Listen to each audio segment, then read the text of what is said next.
Hello, good morning everyone. आज हम आ चुके हैं फिर से अपने लेक्चर सीरीज को कंटिन्यू करने, जिसमें आज हम पढ़ने वाले हैं मैन्युफैक्चरिंग इंडस्ट्रीज, जिसके बारे में मैंने बेसिक इंट्रो आपको पहले दे दिया था। कुछ नई चीज़ें ऐड की हैं, कुछ बहुत इंटरेस्टिंग आज हम जानने वाले हैं।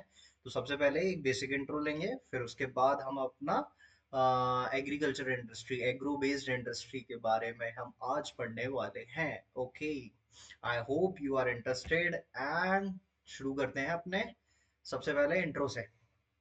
तो इसमें मैं पहले ये बता देता हूँ आपको पढ़ना क्या क्या है, उसके बाद हम आएंगे अपने मेन टॉपिक पे। तो इंट्रोडक्शन हम पढ़ चुके हैं, तो इंट्रोडक्शन कंटिन्यू हो गया। Importance of manufacturing, agriculture and industry के बारे में, कंट्रीब्यूशन कि भाई हमारी इकोनॉमी में कितना कंट्रीब्यूट करती है ये manufacturing industry. Industrial location, important location map में मैं लगातार जब भी कोई चीज़ पढ़ाऊंगा तो लगातार बताते चलूंगा कि इंपॉर्टेंट लोकेशंस कौन कौन सी हैं। और इससे पहले हम एग्रीकल्चर और सॉइल चैप्टर जो पढ़ के आ चुके हैं उससे रिलेट करके भी कुछ इंफॉर्मेशन आगे हम गैदर करेंगे, राइट। क्लासिफिकेशन ऑफ इंडस्ट्री, तो बेसिकली हम दो पार्ट में क्लासिफाई कर पाते हैं। पहली क्या है, एग्रो बेस्ड इंडस्ट्री, दूसरी mineral based industry. Agro based industry ये हमारा आज का टॉपिक होने वाला है, तो पॉइंट्स याद रखिएगा कि क्या क्या पढ़ने वाले हैं। सबसे पहले textile industry, second cotton industry, cotton textile industry के बारे में, जूट के बारे में, जूट टेक्सटाइल के बारे में, और लास्ट में शुगर इंडस्ट्री। ये चारों आज हम बहुत अच्छे से बहुत डिटेल में कवर करने वाले हैं। और सबसे इम्पोर्टेंट, ये तो पढ़ेंगे ही पढ़ेंगे, इससे पुराना जो पहले पढ़ चुके हैं थोड़ा थोड़ा उनसे रिवीजन भी करेंगे, राइट। तो इससे हमें पता चलेगा कि हमने प्रीवियस जो लेक्चर्स ली हैं वो हमें याद हैं कि नहीं याद हैं, कि रिवीजन की कितनी ज़रूरत है। एक चीज़ हमेशा याद रखिएगा, ऑलवेज आप बहुत सारा नया पढ़ सकते हैं लेकिन बहुत सारा याद नहीं रख सकते। और इम्पॉर्टेंट इंफॉर्मेशन को याद रखने की सिर्फ एक ही की है बच्चों, रिवीजन। और रिवीजन जब भी आप करें must be handwritten, right. Handwritten का मतलब सारी चीजें नोट्स दोबारा बनाना नहीं। जैसे आपको मैंने क्या पढ़ाया, ब्लैक सॉइल पढ़ाया, तो instead of writing the whole black soil you just write black soil. Black soil is used for cotton paste. कहाँ पर मिलती है, डेक्कन प्लेट्यू में। तो ऐसे ऐसे लिख के जब आप याद करेंगे, कोशिश कीजिए पूरा पूरा लिखने का नहीं, फास्ट रिवीजन करना एकदम सुपर फास्ट तरीके से। तो शॉर्ट फॉर्म में भी आप रिवाइज कर सकते हैं, लेकिन जब भी आप रिवीजन करने बैठें तो ऐसे बैठें कि आप किसी को पढ़ा रहे हैं या फिर किसी को रिवाइज करवा रहे हैं, और वो कौन है, आप खुद। क्लियर है इतना। फिर मिनरल बेस्ड इंडस्ट्री में भी हम आगे पढ़ेंगे नेक्स्ट लेक्चर में। क्या क्या पढ़ेंगे, iron and steel industry, aluminium, chemical industries, fertiliser, cement के बारे में, ऑटोमोबाइल्स के बारे में। याद आया कुछ, सीमेंट कैसे बनता है, लाइमस्टोन के बारे में पढ़ा था हमने, कैसा रॉक होता है। ये सारी चीज़ें हम वहाँ पर डिस्कस करेंगे जब ये पढ़ेंगे। फिर आते हैं information technology, electronics industry, industrial pollution, environment degradation, control of environmental degradation. Last but not least हम क्या पढ़ेंगे, एक्सरसाइज, जो हमारे इंपॉर्टेंट क्वेश्चन आंसर होंगे उनके बारे में भी जानेंगे। ठीक है, चलिए बढ़े आगे। तो हमने इंट्रोडक्शन पढ़ लिया था, एक कॉमन सा रिवीजन हम कर लेते हैं, फिर हम मेन अपने टॉपिक पे आ जाएंगे। सबसे पहले हमको याद रखने वाली चीज़ क्या है, मैन्युफैक्चरिंग इंडस्ट्री क्या है, एक सेकेंडरी सेक्टर एक्टिविटी है। याद रखेंगे। कुछ एग्जाम्पल, पेपर और आयरन का हमने लिया था, जो कि बॉक्साइट से मिलके बना होता है, पेपर वुड शुगर केन से बन के बना होता है। कुछ और ऐसे ही इंपॉर्टेंट एग्जाम्पल लिए थे, और ये एक इम्पॉर्टेंट रोल प्ले करते हैं किसी भी इकोनॉमी में। अब भाई मैं अगर आपसे पूछूं कि प्राइमरी और सर्विस सेक्टर, जो अपना टर्जरी सेक्टर होता है, वो भी तो इम्पोर्टेंट है। लेकिन जैसे कि मैं इंट्रोडक्टरी क्लास में आपको पहले भी बता चुका हूँ, मैन्युफैक्चरिंग सेक्टर क्या होता है, विदाउट मैन्युफैक्चरिंग सेक्टर ना, ये दोनों चीजें लगभग कंप्लीटली कोलैप्स कर जाएंगी। कैसे, क्योंकि प्राइमरी सेक्टर का प्रोडक्शन, आपने मान लीजिए गेहूं उगा ली, ठीक है, लेकिन आपने उसे क्या बोलते हैं मैन्युफैक्चर करके या फिर उसको किसी और फॉर्म में स्टोर नहीं किया, तो वो सर्विस सेक्टर तक भी नहीं पहुंचेगा। बेसिक सा एग्जांपल ले लेते हैं। मान लीजिए आपने, जैसे अक्सर कर हम देखते हैं, इस समय जो अभी प्रेजेंट समय चल रहा है, इस समय टोमेटो जो हमारा कॉमन सा एक लाल लाल टमाटर, आहा टमाटर बड़े मजेदार जो आते हैं, उनका रेट काफी काफी कम हो चुका है। और यही जब इनकी शॉर्टेज होती है कुछ महीने पहले, यही 100 और 150 केजी चल रहे थे। अगर ये मैन्युफैक्चरिंग इंडस्ट्री यहाँ पर अवेलेबल है, तो ये क्या स्टोर करके केचप के फॉर्म में सही कीमत मिल सकती है किसानों को कि नहीं? अगर ये टमाटर सारे वो खरीद लें, डिमांड और सप्लाई पे मैटर करती है। डिमांड अगर बराबर बनी रहेगी, तो मैन्युफैक्चरिंग सेक्टर आपको क्या करता है, डिमांड ला कर देता है, किसी भी प्रोडक्ट की डिमांड ला कर देता है। इन्वेस्टमेंट की इन्हें ज़रूरत होती है, इकोनॉमी को बूस्ट करने के लिए इन्वेस्टमेंट भी ज़रूरी होता है। जब इन्वेस्टमेंट होती है, तो इनको काम करने के लिए वर्कर्स की ज़रूरत होती है। वर्कर्स यानी जॉब। जॉब मतलब ये वापस से इकोनॉमिक साइकिल में आगे बढ़ेंगे और इकोनॉमी को बूस्ट करने में हेल्प करेंगे। समझ में आया? रिलेट कर पा रहे हैं कि मैन्युफैक्चरिंग सेक्टर ये हमारा सेकंड सेक्टर क्यों इम्पोर्टेंट है? ठीक है। तो एक तरीके से किसी भी कंट्री का बैकबोन हो सकता है। जैसे चाइना मैन्युफैक्चरिंग सेक्टर इतना अच्छा कर लिया, उतना अच्छा कर लिया, उनके यहाँ जॉब्स की कमी नहीं है, उनके यहाँ सारा जो एग्रो बेस्ड प्रोडक्ट है वो यूटिलाइज कर पा रहे हैं, सप्लाई कर पा रहे हैं, एक्सपोर्ट कर पा रहे हैं, इंपॉर्टेंट चीज़ें इंपोर्ट कर पा रहे हैं। तो काफ़ी कुछ डिपेंड करता है। चलिए ज़्यादा डिटेल में हो जाएगा, आगे बढ़ेंगे। फिर इसके बाद जाना था क्लासिफिकेशन ऑफ इंडस्ट्रीज। इसके लिए मैं आपके लिए लेके आया हूँ एक अच्छी वाली स्लाइड। तो वो ये रही। तो एक इसमें आप सारी चीज़ें पढ़ पाएंगे जो वहाँ इंट्रोडक्टरी क्लास में नहीं थी, ये मैंने नई ऐड की है। तो देख लेते हैं कि हमने कैसे पढ़ा था।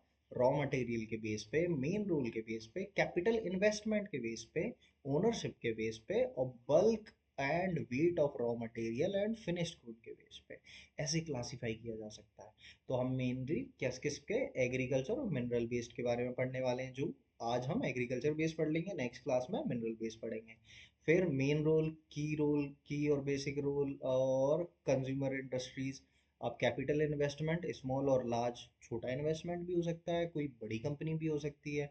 ओनरशिप के बेस में मैंने बताया था आपको, पब्लिक मतलब पब्लिक हम, यानी हमारी कंपनी, मतलब हम सरकार को ये रोल देते हैं कि हमारी तरफ से आप चलाइए, गवर्नमेंट की कंपनी। प्राइवेट कंपनी मतलब कोई इंडिविजुअल ओन करता है या ग्रुप ऑफ इंडिविजुअल इसे ओन करते हैं, खरी मतलब इनकी होती है ये कंपनी।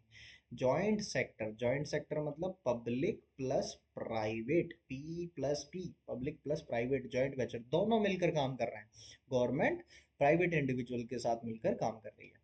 कॉर्पोरेट सेक्टर का मतलब होता है सभी का कॉपरेशन, चाहे वो सप्लायर हो या फिर प्रोड्यूसर हो या फिर आगे मैन्युफैक्चरर हो, ये सब ओन करते हैं। इसका बेसिक एग्जांपल, एक अमूल दूध पीता है इंडिया, अमूल नाम आपने सुना होगा। अमूल, अमूल क्या है, एक कॉपरेटिव सेक्टर है, राइट? तो यहाँ बहुत सारे लोग मिलकर एक कंपनी खड़ी करते हैं जिसमें सभी ओनर होते हैं, उसको बोलते हैं जॉइंट सेक्टर, राइट? फिर उसके बाद आती हैं हैवी और लाइट इंडस्ट्रीज। हैवी और लाइट इंडस्ट्रीज, भारी इंडस्ट्रीज और हल्की इंडस्ट्रीज, विच मीन्स आपके जितने हैवी मटेरियल है उनसे रिलेटेड इंडस्ट्रीज जो होती हैं उन्हें हैवी इंडस्ट्रीज बोलते हैं।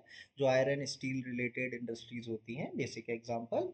और सिमिलर इसका वाइस वर्सा यानी अपोजिट, लाइट इंडस्ट्रीज। ठीक है। चलिए, अब आते हैं हम आज के अपने इम्पोर्टेंट टॉपिक पर। पर क्या है आज का important topic? Agro based industries, right?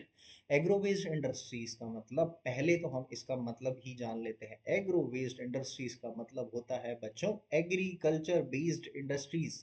जो चीजें एग्रीकल्चर में प्रोड्यूस हो रही हैं और वो आगे जाकर इंडस्ट्रीज में यूज हो रही हैं, हम उन्हें बोलते हैं एग्रो बेस्ड इंडस्ट्रीज। समझ में आया? एक बार और, एग्रीकल्चर, जो एग्रीकल्चर में प्रोड्यूस हो रही हैं हमारी खेती के द्वारा, हमारे जो फार्मर्स हैं जो चीज़ प्रोड्यूस करते हैं और फिर वो चीज़ इंडस्ट्री में रॉ मटेरियल की तरह यूज़ होती है, उसे हम बोलते हैं agro based industries, agriculture based industries. समझ में आ रहा है? जैसे कि cotton, jute, silk, woollen textile, sugar, edible oil etcetera. आपको पता है ना, ये सारी चीजें हम ग्रो करते हैं अपने फार्म्स में, अपने लैंड पर। क्लियर है इतना? चलो सबसे पहले आते हैं फिर अब टेक्सटाइल इंडस्ट्रीज पे। आई होप आप सभी को इतना क्लियर हो गया होगा बहुत अच्छे से। अब आते हैं हम टेक्सटाइल इंडस्ट्रीज पर। भाई टेक्सटाइल इंडस्ट्रीज क्या होती है? It contribute significantly in significantly to industrial production, employment generation and forest exchange earning. ये क्या करती है इंडस्ट्रियल प्रोडक्शन में और एम्प्लॉयमेंट जनरेशन में और फॉरेस्ट एक्सचेंज में इंपॉर्टेंट रोल प्ले करती है। तो इंडस्ट्रियल प्रोडक्शन सभी को समझ में आ गया होगा, इंडस्ट्रीज के द्वारा किया जाने वाला production industrial production. Employment generation मतलब जॉब्स वगैरह मिल जाती हैं। Foreign exchange earning, foreign exchange earning काफ़ी लोगों को डाउट होगा ये क्या होता है फॉरेन एक्सचेंज अर्निंग। बच्चों फॉरेन एक्सचेंज अर्निंग का मतलब होता है जब मान लीजिए इंडिया से कॉटन के कपड़े या फिर हम खादी के कपड़े क्या कर रहे हैं, मान लीजिए यूएसए में डिमांड आई कि खादी के कपड़े पहनना पसंद आ रहा है अब तो लोगों को, तो खादी के कपड़े कहाँ मिलते हैं? इंडिया में मिलते हैं।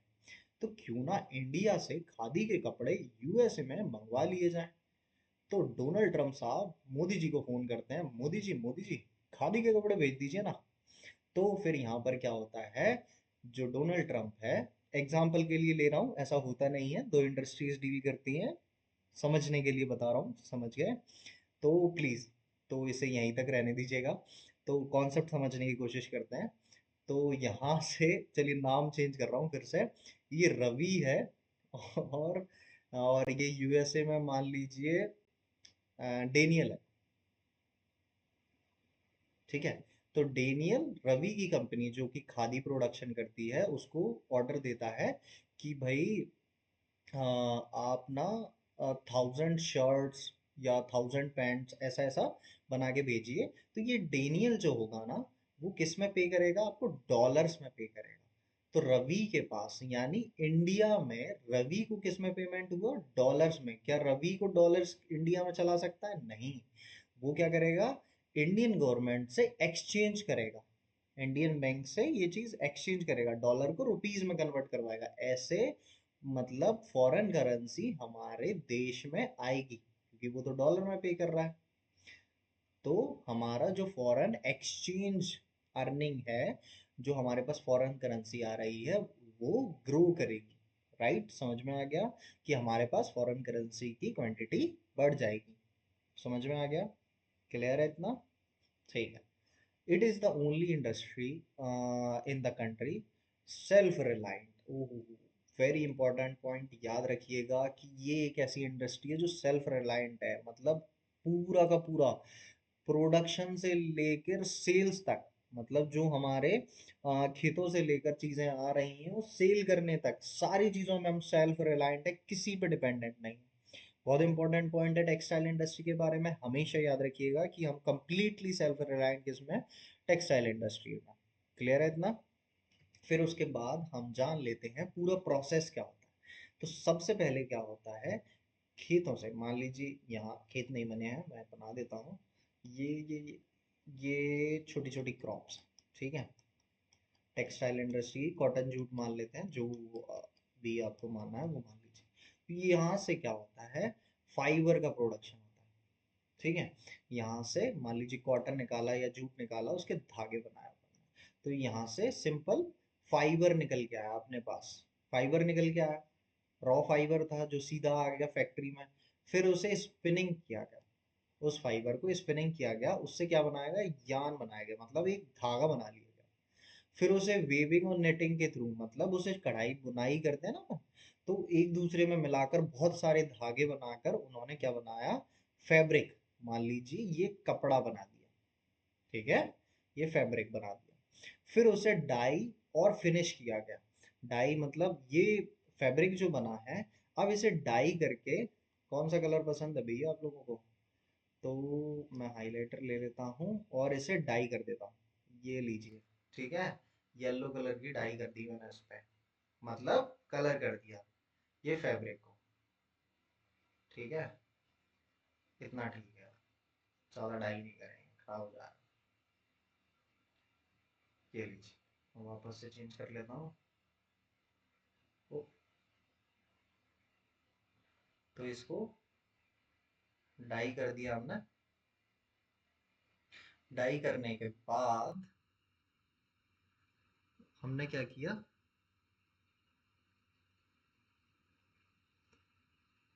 फिर इसके कपड़े बनाने शुरू किए। तो एक टी शर्ट बना रहा हूँ मैं, जो शायद बहुत अच्छी नहीं होगी, पर समझने के लिए है।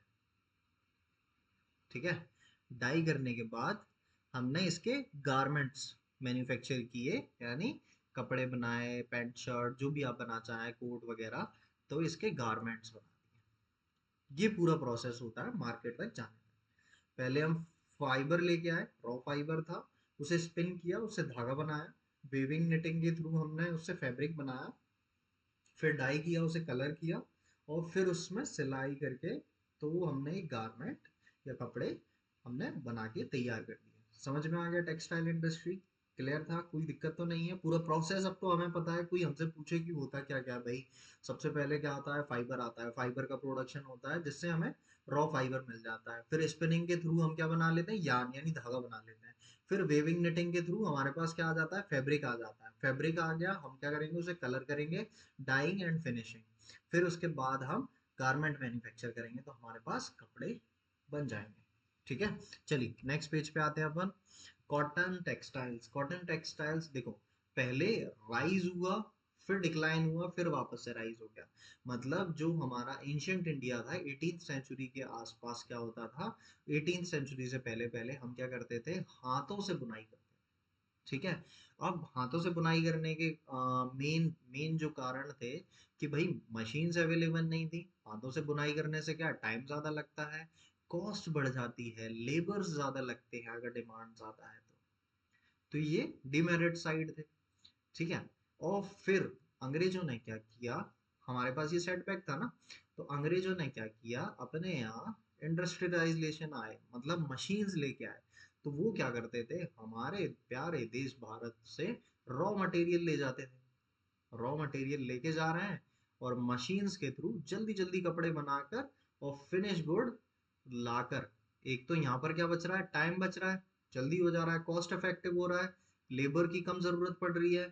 अब लेबर की जरूरत कम पड़ी, कम इन्वेस्टमेंट हुआ, टाइम जल्दी हो गया, तो मार्केट में चीप रेट में भी बिकेगा कंपैरेटिवली। हाथों से बनी हुई चीजों के कंपैरिजन में तो काफी कम में बिकेगा, तो ये लोग खरीदना ज्यादा पसंद करेंगे। अब कॉटन टेक्सटाइल इंडस्ट्री कहाँ कहाँ पर मेजरली ग्रो कर रही है, वो है महाराष्ट्र और गुजरात। क्लियर है इतना? एक, जो अंग्रेजों ने किया वो समझ में आ गया, जो हम करते थे वो भी समझ में आ गया। अब प्रेजेंट की बात करते हैं कि ये जो कंसंट्रेटेड बेल्ट कौन सा है, महाराष्ट्र और गुजरात वाला। क्यों? क्योंकि यहाँ पर raw material, market, transport, port facilities, labour, climate यहाँ का, ये सारी चीजें फेवरेबल हमें यहाँ पर मिल जाती हैं। This industry has close link with agriculture, provides a living to farm cotton balls pluckers, workers engaging in ginning, spinning, weaving, dyeing, design, packaging, tailoring, and sewing. The industry, by creating demand, supports many other industries. अब ये industry आपने देखी, ये सारे process, फिर उसके बाद ये इंडस्ट्री, अकेली इंडस्ट्री ना, काफी और इंडस्ट्रीज को भी सपोर्ट देती हैं, जैसे chemical industries, dye industries, packaging material की जरूरत पड़ती है, इंजीनियर वर्क की जरूरत पड़ती है, क्योंकि बाकी और इंडस्ट्रीज हैं, उनको भी ग्रो करने में हेल्प करती है। While spinning continues to be centralise in Maharashtra, Gujarat, Tamil Nadu. Spinning, ये तीन जगह मेन जगह हैं, यहाँ पर हमें देखने को मिल जाती है। लेकिन वेविंग कहाँ पर, डिसेंट्रलाइज है। Traditional skill, incorporating traditional skill, design of weaving in cotton, silk zari, embroidery. लेकिन वेविंग क्या है, डिसेंट्रलाइज है, उनको यहाँ यहाँ बाकी जगहों पर भी देखने को मिल जाती है। India has world class production of spinning but weaving supplies low quality. हमारे पास वर्ल्ड क्लास प्रोडक्शन है स्पिनिंग का, लेकिन वेविंग में low quality of fabric as it can not use much of the high quality yarn production in the country. Weaving is done by handloom, power loom in mills. The hand-spun khadi provides large-scale employment to weavers in their homes as a cottage industry. एक last line ये जरूर याद रखिएगा कि जो हाथों से बनाने वाले कारीगर हैं उनको घरों में एक काफी अच्छी जॉब मिल जाती है, काफी सारे लोगों को ये जॉब प्रोवाइड करवाता है। आई होप आपको कॉटन टेक्सटाइल इंडस्ट्री के बारे में पता चल गया होगा। याद कीजिए हमने इससे रिलेटेड एक सॉइल भी पढ़ी है जो कि कॉटन के लिए काफी अच्छी होती है। सॉइल चैप्टर में हमने ब्लैक सॉइल के बारे में पढ़ा था, जिसे ब्लैक कॉटन सॉइल भी बोलते हैं या फिर कॉटन ब्लैक सॉइल भी बोलते हैं। समझ में आ रहा है? क्यों, कहाँ पर पढ़ी थी? महाराष्ट्र वाले रीजन, गुजरात वाले रीजन, डेक्कन वाला रीजन, याद आ रहा है, जहाँ पर ब्लैक सॉइल काफी मिलती है। फिर उसके बाद नेक्स्ट टॉपिक में आते हैं। अब इससे रिलेटेड प्रॉब्लम्स क्या क्या हैं?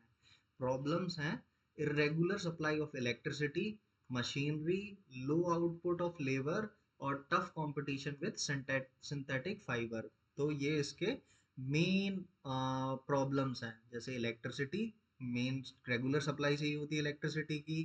पुरानी मशीनरी है हमारे पास। लेबर का लो आउटपुट है, मतलब जितना हमें आउटपुट चाहिए वो नहीं मिल रहा। सिंथेटिक फाइबर से डायरेक्ट कंपटीशन देखने को मिल जाता है। फिर उसके बाद आते हैं अपन जूट टेक्सटाइल पे। जूट टेक्सटाइल क्या है? इंडिया का लार्जेस्ट प्रोड्यूसर है। India is the largest producer of raw jute और jute goods, stands at second place as an exporter after Bangladesh. Bangladesh के बाद हम सेकंड एक्सपोर्टर हैं। तो बांग्लादेश और वेस्ट बंगाल, इसमें वेस्ट बंगाल का नाम आया क्या? नहीं आया? ओके, चलिए देखते हैं। वेस्ट बंगाल और बांग्लादेश, वेस्ट बंगाल और बांग्लादेश, ये मेन रीजन है जहां पर क्लाइमेटिक कंडीशंस और बाकी अदर फेवरेबल कंडीशंस अवेलेबल हैं जूट के प्रोडक्शन के लिए। राइट, इतना समझ में आ गया? तो ये मेन रीजन है, ठीक है। और हमारे यहाँ जूट का मेन कल्टीवेशन जो होता है वो होता है कहाँ? आपकी एक रिवर है, ये रिवर मान लीजिए गंगा है, और ये रिवर है हुगली रिवर, ठीक है। तो ये हुगली रिवर है जो कि वेस्ट बंगाल से होकर जाती है, जो कि जूट कल्टीवेशन को काफी सपोर्ट करती है। अब यहाँ पर दूसरी और फेवरेबल कंडीशंस हैं, जैसे कि यहाँ पर अच्छा नेटवर्क है रेलवेज का, रोडवेज का, वाटरवेज के थ्रू आप चीजें भेज सकते हो, चीप लेबर मिल जाता है आपको।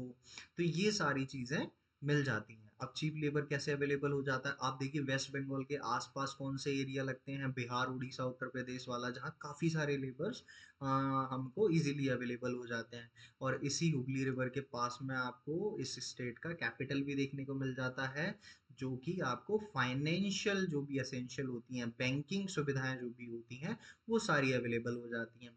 अब एक और चीज देख पाएंगे कि यहाँ पर ये सीधा सीधा किससे लगता है? बे ऑफ बंगाल से लगता है। तो आपको यहाँ पर पोर्ट देखने को मिल जाते हैं, पोर्ट देखने को मिल जाते हैं, यानी आप यहाँ से डायरेक्ट एक्सपोर्ट कर सकते हो वाटरवेज के थ्रू। तो इतनी सारी फेवरेबल कंडीशन होने की वजह से जूट टेक्सटाइल काफी अच्छे लेवल पे ग्रो कर पाया। क्लियर है? और मैंने आपसे लास्ट लेक्चर में ये भी शायद पूछा था या नहीं पूछा था कि हुगली रिवर किस रिवर की ट्रिब्यूटरी है या डिस्ट्रीब्यूटरी है, या फिर और किस रिवर्स के साथ और मिलती है। अगर पूछा था तो आंसर आपके सामने है कि हुगली रिवर क्या है? एक डिस्ट्रीब्यूटरी है, क्योंकि ये निकल कर आ रही है, जाकर मिल नहीं रही है, निकल कर आई है, इससे डिस्ट्रीब्यूट हो रही है, डिस्ट्रीब्यूटरी है। और ये गंगा रिवर की डिस्ट्रीब्यूटरी है। आई होप आपको दोनों क्वेश्चंस के आंसर मिल गए होंगे। जिनका करेक्ट था वेल एंड गुड, जिनका करेक्ट नहीं था please keep revising. Jute textile समझ में आ गया? चलिए नेक्स्ट पे आते हैं। अपने कुछ इंपॉर्टेंट रीजन्स हैं जो हम यहाँ पर देख पा रहे हैं। ये मैप आपको बहुत अच्छे से एक दो बार पढ़ लेना है। स्पेशली आपका जो हमने यहाँ वाले रीजन अभी जूट के लिए पढ़े हैं, वो रीजन भी पढ़ लेने हैं। महाराष्ट्र वाला, गुजरात वाला, ये मेन रीजन जैसे राजकोट हो गया, जामनगर हो गया, अहमदाबाद हो गया, कि अहमदाबाद में आपको दोनों चीज़ें देखें, कॉटन और वूल टेक्सटाइल, तो वूलन टेक्सटाइल दोनों देखने को मिल जा रहा है। और वेस्ट बंगाल वाले में मुर्शिदाबाद और हुगली, हावड़े, पुणे में ये महाराष्ट्र में पूरे औरंगाबाद, वडोदरा, जलगांव, मुंबई, ठीक है। एक दो बार ये सारी जगह आप जरूर पढ़ लेंगे। और ये तमिलनाडु वाला कोयम्बटूर और मदुरई, ठीक है। और एमपी वाले लोग प्लीज एमपी पढ़ लेंगे। और जो आपके स्टेट हैं एटलीस्ट आपके उनके कुछ कुछ रीजन एक दो चार बार पढ़ लेंगे ना, जैसे एमपी वाले हैं कोई, तो फिर वो क्या पढ़ लेंगे, उज्जैन, देवास, इंदौर। भाई इतना तो याद किया ही जा सकता है ना एटलीस्ट अपने रीजन का, ग्वालियर, उज्जैन, देवास, इंदौर, ग्वालियर, वूलन टेक्सटाइल के लिए, ठीक है। चलिए नेक्स्ट पे आते हैं, शुगर इंडस्ट्री। शुगर इंडस्ट्री, सबसे पहले शुगर इंडस्ट्री के बारे में जानेंगे भाई। Sugar industry, raw material, raw material क्या यूज होता है शुगर बनाने के लिए? शुगर केन, यानी गन्ना। तो sugar industry, India stand second in the world producer of sugar. हम शुगर के प्रोडक्शन में सेकंड प्लेस करते हैं, लेकिन फर्स्ट प्लेस करते हैं गुड़ और खंड श्री के प्रोडक्शन में, ठीक है। आपने काफी बार देखी होगी ब्राउन कलर की शुगर जैसी, वो खंडश्री होती है। और गुड़ तो सभी ने देखा होता है, ठीक है।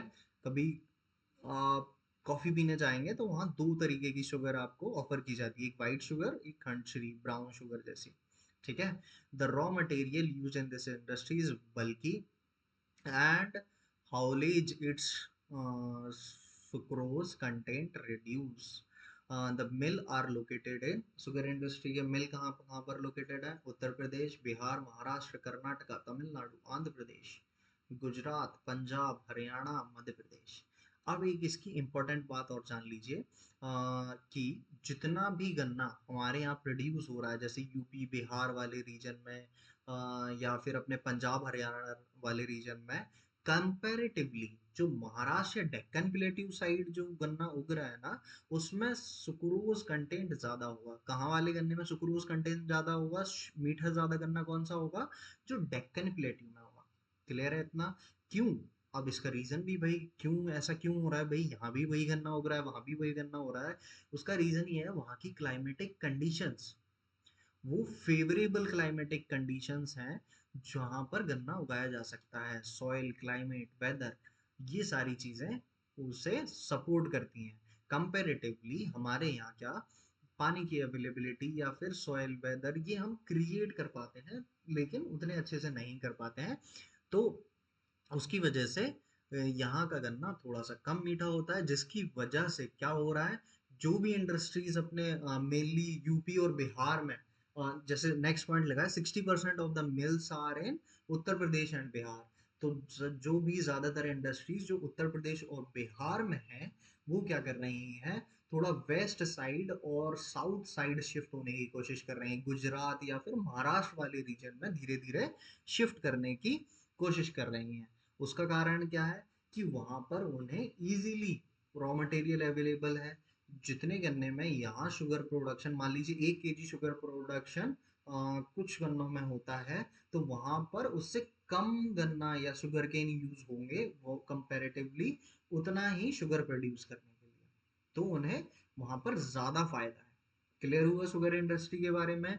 रीजन हमें पता चल गए कौन कौन से कहाँ कहाँ पर मिल्स हैं। हम सेकंड लार्जेस्ट प्रोड्यूसर हैं शुगर के, फर्स्ट लार्जेस्ट हैं गुड़ और खंडश्री के। मिनरल बेस्ड इंडस्ट्री, इसे हम नेक्स्ट क्लास में कवर करेंगे। एक बार क्या करेंगे, पूरा रिवाइज करेंगे, फिर उसके बाद हम ये क्लास फिनिश करेंगे। क्लियर है इतना? चलिए, तो हमने सबसे पहले टेक्सटाइल इंडस्ट्रीज के बारे में जाना। टेक्सटाइल इंडस्ट्रीज हमारी सेल्फ रिलायंट इंडस्ट्रीज हैं। फिर उसके बाद टेक्सटाइल इंडस्ट्री का पूरा प्रोसेस जाना कि भाई कैसे कैसे कौन सी चीज़ बनती है। तो हम फार्म से लेके आते हैं रॉ फाइबर, फाइबर प्रोडक्शन होता है, रॉ फाइबर हमारे पास आ गया, फिर हमने उसे स्पिनिंग किया, उससे एक धागा बनाया, यान बनाया, फिर उसे वेविंग और निटिंग के थ्रू एक फैब्रिक बनाया, एक कपड़ा बनाया, फिर डाई लगाई हमने उस पे, उसे कलरफुल किया, बढ़िया एकदम कलरफुल बनाया। फिर उसके बाद हमने क्या किया, गारमेंट्स मैन्युफैक्चर किए। गारमेंट्स मैन्युफैक्चर किए मतलब कपड़े बनाए उससे। ठीक है, नेक्स्ट पे आते हैं कॉटन टेक्सटाइल इंडस्ट्री के बारे में। मैंने आपको पहले बताया था कि इंडिया पहले 18th सेंचुरी के पहले पहले, जब तक इंडस्ट्रियलाइजेशन नहीं आया था, तब तक बहुत बढ़िया चल रहा था सब कुछ। जैसे ही इंडस्ट्रियलाइजेशन मैकेनाइजेशन आया, वैसे ही क्या किया, अंग्रेज क्या करते थे, जो भी ब्रिटिशर्स थे वो हमारे यहाँ से रॉ मटेरियल लाते लेके जाते थे, और अपने यहाँ से मशीन से कपड़े बनाकर फिनिश्ड गुड लाकर वापस इंडिया को एज एन मार्केट यूज करते थे। क्लियर है। और ये सारी चीजें कैसे फेवरेबल हुई, क्योंकि इजीली ले जा पा रहे थे। मेन जगह जानी हमने कि कॉटन ग्रोइंग बेल्ट कौन सा है, महाराष्ट्र गुजरात वाला रीजन जाना, क्यों क्यों, वहाँ की सॉइल वेदर क्लाइमेटिक कंडीशंस। अब यहाँ पर क्या है, और कौन कौन सी चीज़ें सपोर्ट करती हैं इसको, चीप लेबर अवेलेबल है भाई यहाँ पर। उसके अलावा सामने ही ओशियन लगता है तो पोर्ट्स मिल जाएंगे easily, better rail road communication है, पोर्ट फैसिलिटी अवेलेबल है, फाइनेंशियल जितनी भी ज़रूरत होती हैं, फाइनेंशियल कैपिटल इज़ मुंबई। तो फाइनेंशियल जितनी भी चीज़ें अवेलेबल हो सकती हैं वो वहाँ पर मिल जाती हैं, इसीलिए ये अच्छे से ग्रो कर रहा है। क्लियर है इतना। और जो जितनी भी चीज़ें हम हाथ से बनाते हैं, मैंने आपको बताया भी इंडस्ट्री और हाथ में बेसिक फ़र्क, कि इंडस्ट्री में क्या है, टाइम कम लगता है, हाथ से टाइम ज़्यादा लगता है। चीप लेबर अवेलेबल हो जाते हैं, यहाँ पर मेहनत ज़्यादा करनी पड़ती है, लेस एफर्ट्स डालने पड़ते हैं यहाँ पर। फिर आ, बहुत ही जल्दी तैयार हो जाता है, यहाँ पर काफ़ी टाइम लगता है। इजीली आप मार्केट में ले जाकर बेच सकते हो, ज़्यादा डिज़ाइंस क्रिएट कर सकते हो, ज़्यादा वैरायटी दे सकते हो। यहाँ पर उतना फास्ट दे सकते हो, लेकिन उतना फास्ट पॉसिबल नहीं हो पाता। ठीक है। फिर उसके बारे में हमने कुछ इलेक्ट्रिसिटी मशीन और लेबर सिंथेटिक फाइबर से डायरेक्ट कंपटीशन, इसके कुछ ड्रॉबैक्स जा रहे हैं। और फिर उसके बाद जूट टेक्सटाइल के बारे में पढ़ा। जूट टेक्सटाइल में हम लार्जेस्ट प्रोड्यूसर हैं, वेस्ट बंगाल वाला रीजन और बांग्लादेश वाला रीजन। बांग्लादेश हमारे देश का पार्ट नहीं है, तो याद रखिएगा वेस्ट बंगाल हमारा पार्ट है। और ये सबसे ज़्यादा बड़ा प्रोड्यूसर है, लेकिन हम सेकंड लार्जेस्ट एक्सपोर्टर हैं, किसके बाद, बांग्लादेश के बाद, क्योंकि वहां पर भी सेम फेवरेबल वेदर और क्लाइमेटिक कंडीशंस और वाटर अवेलेबिलिटी मिल जाती है ड्यू टू गंगा रिवर। ठीक है, गंगा ब्रह्मपुत्र वाली रिवर। ठीक है। और ज़्यादातर मिल्स वेस्ट बंगाल में लोकेटेड है, हुगली रिवर पर। बाकी हमने फेवरेबल कंडीशंस के बारे में जाना ही। ठीक है। फिर उसके बाद हमने शुगर इंडस्ट्री, जिसका रॉ मटेरियल शुगर केन होता है, हम सेकंड लार्जेस्ट प्रोड्यूसर है शुगर में, और फर्स्ट लार्जेस्ट प्रोड्यूसर है किसमें, गुड़ और खंड में। इसके मेन रीजन जाने और कुछ कुछ बेसिक जानकारी ली। ठीक है, समझ में आ गया। आई होप इतने टॉपिक क्लियर हो गए होंगे, अगर नहीं हुए हैं तो प्लीज़ लेट मी नो, अपन दोबारा पढ़ेंगे। और कीप रिवाइजिंग। ठीक है। और इंडस्ट्री क्लासिफिकेशन हमने पढ़ ही लिया था, और यहाँ तक हो चुका है। क्लियर है, आपको समझ में आ गया। Thank you and have a nice day. Continue करेंगे नेक्स्ट टाइम, तब तक के लिए बाय बाय।